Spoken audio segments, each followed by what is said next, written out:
Bom, turma, a gente vai para uma continuação da aula de ontem. A aula de ontem a gente falou sobre bottom-up. Hoje vamos falar sobre top-down, que é uma outra ferramenta de análise fundamentalista. Essa ferramenta é utilizada por gestores de investimentos, então a maioria dos gestores de investimentos ligados a ações, eles usam tanto bottom-up como top-down. E o top-down também ele é utilizado por grandes investidores, né? Então é uma ferramenta, é um método de estudo e de conhecimento bem profundo e que o mercado gosta bastante de utilizar, tá? O top-down, como eu disse, ela é uma técnica de análise fundamentalista, né? Conforme vai aparecer aqui no gráfico. Só que ela é uma técnica que usa o macro. No bottom-up, você não usa o macro, você olha diretamente a empresa. E ali na empresa você vai olhando ao redor, ou seja, você vai direto no micro para ver as empresas. No top-down, não. O top-down ele vem de cima para baixo, né? Então ele vai vindo do macro, depois você vai analisando o setor dessa empresa, para só depois você chegar nessa empresa. Então você vai criando toda uma tese, toda uma ferramenta, para aí sim você chegar até o final. O que o top-down vai analisar? Todos os dados de macro: emprego, PIB, tributação, taxa de juros, muito semelhante ao que a gente estudou logo no começo da nossa mentoria, né? Lembra que lá no começo da mentoria a gente estudou PIB, emprego, dívida, renda, né? Estudamos vários fundamentos macroeconômicos. Esses fundamentos macroeconômicos você usa dentro da análise fundamentalista e ela chama top-down, né? A análise top-down ela pode ser usada também junto com a bottom-up. Então, você pode pegar o top-down e destrinchando até chegar lá no miolinho, e aí no miolinho você fazer um bottom-up para fazer a finalização da análise. Dá para você combinar as duas, tá? Não tem uma regra que você não possa combinar as duas, mas geralmente um cara que é top-down, ele fala que ele não é bottom-up, e um cara que é bottom-up fala que não é top-down. Mas dá para você unir as duas sim. Por exemplo, em um ciclo de queda de juros, o investidor pode usar a análise top-down para identificar ações que podem ter mais oportunidade nesse momento. Então, foi aquela tese. Quando os juros aqui no Brasil começaram a cair, todo mundo começou a partir para quê? Construção civil, varejo, consumo. Agora os juros estão subindo. E o que está acontecendo? Algumas ações ligadas a varejo, quase todas, estão caindo. Construção civil também, de modo geral, está caindo. Então, agora a tese pode ser já de uma busca maior, talvez, por bancos e seguradoras, ou saneamento, elétricas, que são empresas que ganham, talvez, com juros subindo, né? Então, existe um outro cenário macro agora se desenhando, e esse cenário macro pode ser favorável para outro tipo de empresa, tá? A análise fundamentalista, ela permite, né, que o investidor avalie a empresa em geral e tome decisões baseadas no desempenho apresentado. Para isso, pode ser usado indicadores econômicos como VPA, RPL, LPA, PSR, ROI e CAPEX. Então, tem alguns indicadores aqui que a gente analisa. Focando inicialmente na macroeconomia, identifica-se os fatores que estão afetando a economia como um todo. A partir daí, deve-se analisar quais setores apresentam as maiores oportunidades. E quais aspectos a gente olha no macro? Justamente o que a gente estudou nas aulas anteriores. Taxa básica de juros, a nossa taxa Selic. Crescimento econômico, seria a nossa evolução do PIB. Por exemplo, atualmente a gente está com PIB forte. O mercado só tem dúvida se esse PIB ele é por um impulso fiscal ou ele poderia ser, de certa forma, um pouco mais sustentável, né? A gente também olha o câmbio, né? Então, o câmbio também ele é um fator determinante para a gente fazer no top-down, né? Porque um câmbio mais atrativo pode ser interessante para algumas cases, um câmbio menos atrativo já começa a ser interessante para outro tipo de empresa, né? Então é uma coisa que a gente tem muito como variação nesse sentido, né? Podemos ter diversos tons, né, para a gente poder analisar essa questão do câmbio. Além disso, taxa de inflação. Qual que é a taxa de inflação em relação à nossa quanto que a nossa moeda está perdendo. Então, o bottom-up também, o top-down também considera que moedas mais fortes, a inflação corrói menos, isso também tem um ponto a ser considerado. Consumo. Como que as pessoas estão gastando com consumo, tanto em bens, serviços. Aí a gente pode olhar o consumo em geral ou o consumo por setores, setor de calçado, setor de vestuário, setor de linha branca, que seria Casas Bahia, Magazine Luiza, né? Um pouquinho do Mercado Livre também. Setor de bugigangas, que aí a gente já pode olhar Shopee, AliExpress, JD.com, Amazon nem tanto, mas cada uma dessas empresas elas são, de certa forma, nichadas, então a gente consegue destrinchar nesse ponto, tá?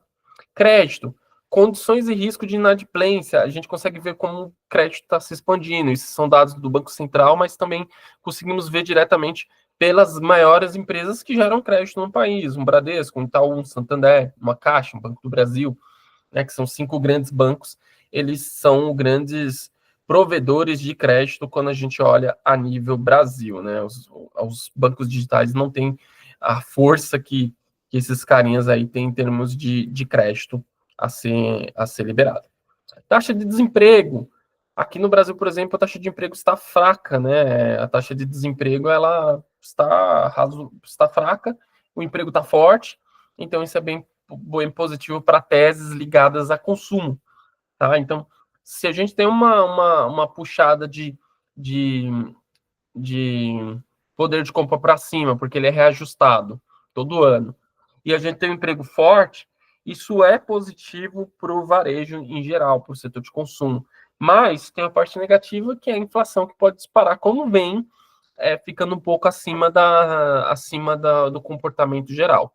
A inflação está praticamente ali no limite, em 4,50, e toda vez que ela sinaliza passar, o Banco Central deveria aumentar os juros para poder fazer um aperto nessa questão, porque há não um aquecimento na nossa economia atual, pode já haver um superaquecimento da economia. Lógico que esse superaquecimento pode se vir a impulso fiscal, mas é um ponto que a gente precisa considerar, tá?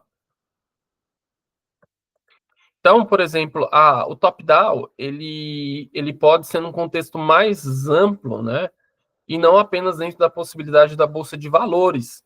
Por exemplo, entre 2014 e metade de 2017, a taxa Selic, que é um fator do macro, estava acima de 10%, o que tornava investimentos de renda fixa, como Tesouro Direto, praticamente irresistíveis, pois garante boa rentabilidade e baixo risco.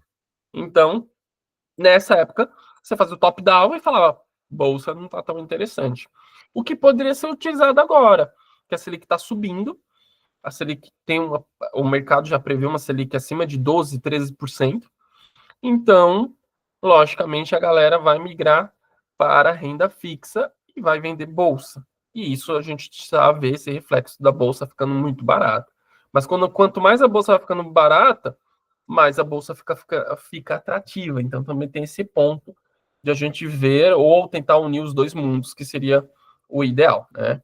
Mas é um ponto que os grandes investidores, e principalmente investidores aqui no Brasil, eles analisam muito, porque diferente dos Estados Unidos, o Brasil sempre teve juros muito altos, então é muito difícil, na maioria das vezes, a nossa bolsa concorrer com juros tão altos, né, nesse sentido.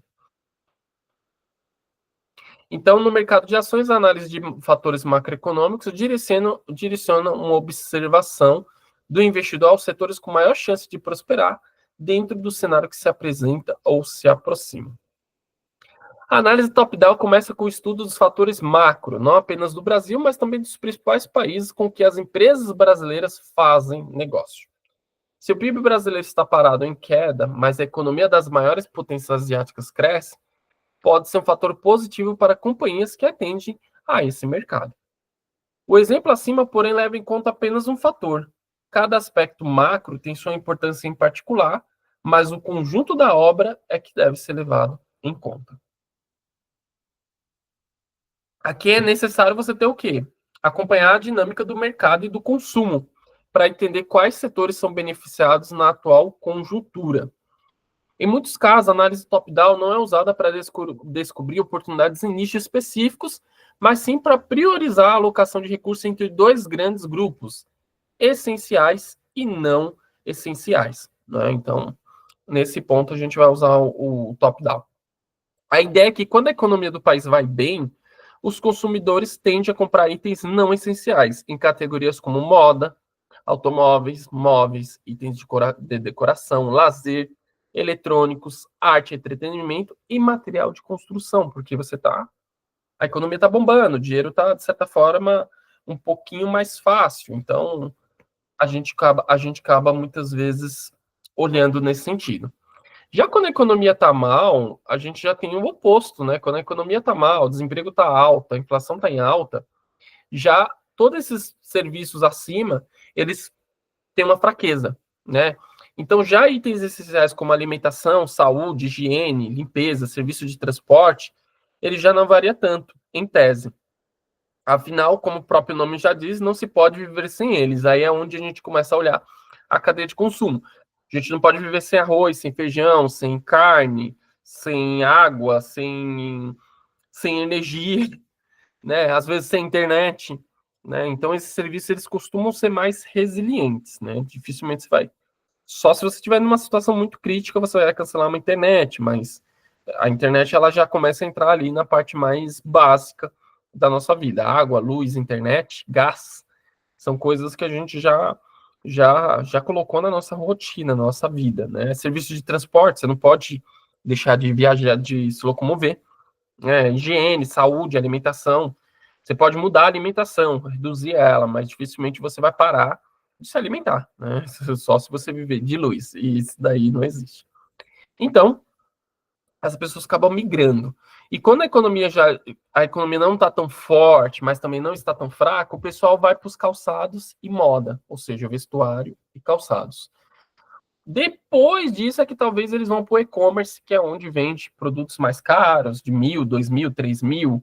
Aí já tem que estar uma situação um pouco melhor. Mas antes desse e-commerce mais caro, ainda vem para o e-commerce mais barato, que é os de bugigangas, que é aqueles produtos de 100, 200 reais no máximo. Esses produtos não precisam de impulso de crédito, é apenas renda.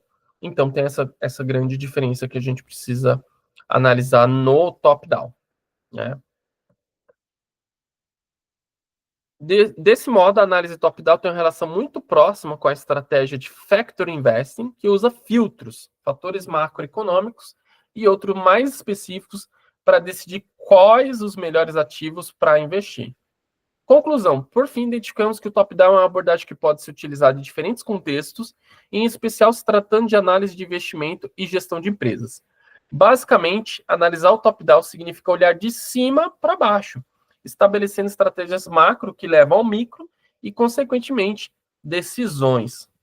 Oposto ao top-down, existe o bottom-up, estratégia que visa analisar e propiciar decisões olhando de baixo para cima, estabelecendo questões mais específicas da organização.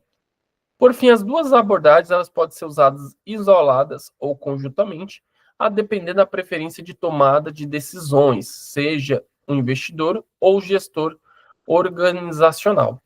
Então, por exemplo, a gente quer ver uma petroleira, né? Qual que é o dado que a gente precisa ver? O consumo de petróleo no mundo, né? Como que está o consumo de petróleo no mundo? Como que está a produção, né? Então, por exemplo, a gente vai aqui no Google, você vê que eu já fiz a perguntinha macabra, ó, consumo de petróleo no mundo. O consumo de petróleo no mundo tem aumentado nos últimos anos, isso seria bom para petroleiras, mas a Agência Internacional de Energia, IEA, prevê que desacelera a partir de 2028. Né? Então, aqui já tem um dado de desaceleração. A IEA prevê que o crescimento anual de consumo de petróleo diminua 2,4 milhões de barris por dia e 400 mil barris por dia em 2028.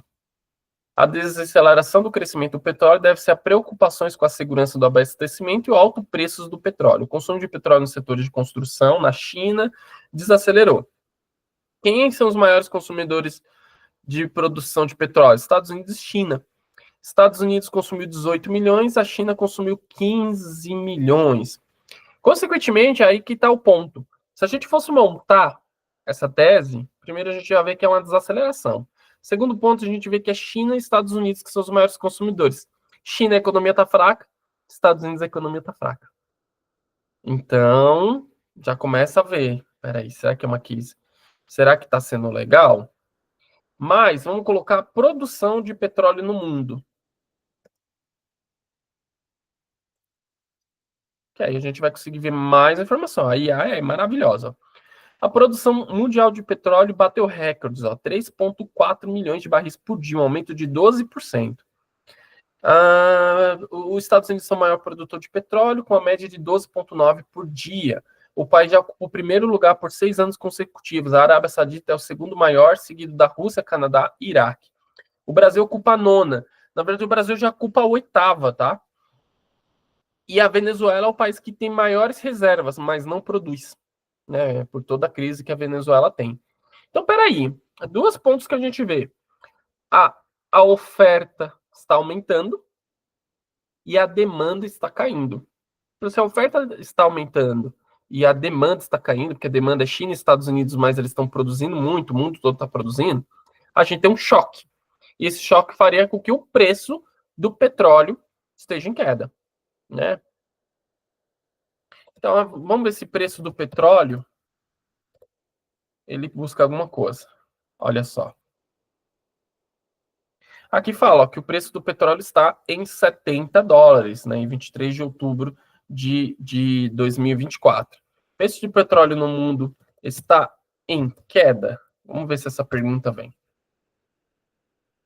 Você vê que a IA é muito, muito legal. Ó. Aqui fala ó, que a queda no preço é por diversos fatores, o preço do petróleo pode reduzir a inflação, né? No entanto, isso pode afetar as caixas das petroleiras e seus papéis na Bolsa de Valores. A IA foi certinha nesse ponto. E aí a gente vê, olha só as últimas notícias aqui do lado. Ó. Petróleo Brent cai abaixo de $70 com receio de excesso de oferta. Então, ali a gente já colocou uma tese de macro, que talvez petroleiros não sejam um bom momento para investir. Não significa que a gente não vai investir, mas a gente já começa a colocar isso no radar para a gente começar a descer as teses. Ponto interessante. Só que existe um outro ponto. Existem as empresas que já são grandes petroleiras e existem as pequenas. As pequenas, o mercado não olha tanto isso. As pequenas, o mercado olha o quê? Se ela tem a capacidade de crescer a produção. Porque como ela é muito pequena, ela consegue vender a produção dela. Então, se, por exemplo, ela produz 20 mil barris, ela aumenta para 100 mil barris, 100 mil barris é um valor ínfimo, ela consegue vender. 500 mil barris, ela consegue vender. 1 milhão de barris, ela também vai conseguir vender. Acima disso é que começa a ficar um pouco pesado. Então, se essa empresa ela cresce muito na produção de petróleo e consegue vender, mesmo com o petróleo a 70, 75, 80, o mercado valoriza, né? Porque ela está crescendo a produção, está crescendo a receita, consequentemente vai entregar lucro, mesmo que o petróleo esteja em tendência de queda. Então, por mais que a gente analise o macro, não significa que uma empresa de petróleo pequena ela não vai subir ou não vai ter uma grande valorização. Mas é assim que a gente começa a construir as teses de petróleo. Vocês viram que eu peguei dados públicos. Não precisou ter um grande relatório da Bloomberg, de uma grande casa de análise, de um grande banco, para a gente poder criar essa tese do petróleo. A gente já viu que o petróleo está fraco, né? E que a China e Estados Unidos, que estão em desaceleração, são os maiores produtores. Daí, do top-down, a gente vai começando a descer. Né? Aí a gente começa a ver as petroleiras. Petrobras, aqui só tem uma grande, né, na bolsa, na nossa bolsa, a Petrobras. E depois tem as três pequenas, que é a Enalta e 3R, que agora só é uma, Brava, a outra que é a Petro Recôncavo e a outra que é a PetroRio. Das três, a PetroRio foi a que mais se valorizou de 2015 até 2020, mais de 10.000%. E a Petro Recôncavo e a 3R e Enalta, que agora é Brava, são as que desvalorizaram. Então, a gente teria a Prio, que teoricamente está mais cara e mais valorizada, e tem a Petro Recôncavo, a PetroRio e a Petrobras, que aí já é uma totalmente fora. Até o custo de produção da Petrobras é diferente. Nessa análise de top-down, a gente vai começando a descer para outros tipos de análise, tá? Mas a análise de top-down, ela entra nesse fator. Com base nisso, eu poderia também falar o oposto. Você não entrar comprando ações de petróleo, e sim entrando vendendo essas ações de petróleo, principalmente as grandes, né, que provavelmente vão ter algum problema em termos de lucro. Então você entraria vendido, que seria apostando para baixo nessas ações com base nisso. Ou você não entraria vendido. Para você não arriscar, você ficaria neutro com o setor de petróleo. Você não teria setor de petróleo na carteira. Ou numa terceira abordagem, você teria setor de petróleo mais focado nessas empresas menores que elas conseguem vender a produção e se elas tiverem um custo muito baixo, elas tendem a entregar boas receitas, bons lucros e bons fluxos de caixa. Tá? Então, aqui é onde a gente monta toda a nossa tese de investimento. Bom, espero que vocês tenham gostado dessa aula. Vocês viram que é uns dados bem simples para a gente fazer o top-down. E vamos até a próxima aula. Tchau, tchau.